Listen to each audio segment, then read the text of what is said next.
My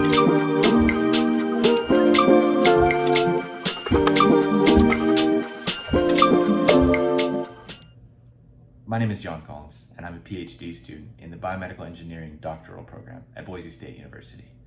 Do you know how difficult it is to track the development of babies' hips from birth to the age of walking?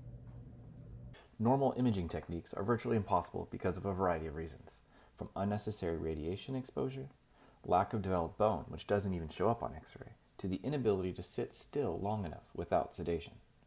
However, it is super important to monitor baby hip health to ensure typical development, and so that doctors can get ahead of anything that could be going wrong.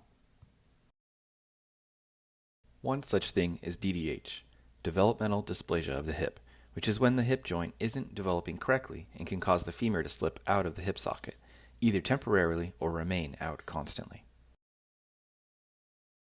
Undiagnosed DDH is the largest cause of hip osteoarthritis in women under 40. By monitoring during growth whether the hip joints are intact, doctors can intervene with frequent range of motion and palpation exams, bracing, to major surgeries reshaping the pelvis and hip joint to retain the femoral head. As a member of the Boise Applied Biomechanics of Infants, or Baby Lab, I'm working on ways to identify and predict the location of the hip joint center in kids that are both typically developing hips as well as those who have DDH. We're doing this to better inform clinical decision making. Once we have accurate predictions, we can track, test, and monitor it with simple movements with motion capture in our lab, like moving babies' hips in an arc pattern.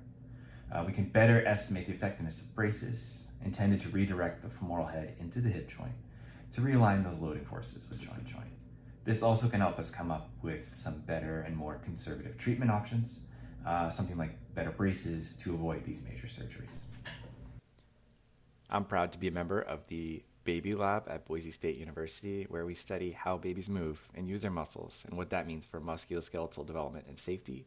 And our goal is to improve the health and wellness of babies through biomechanics.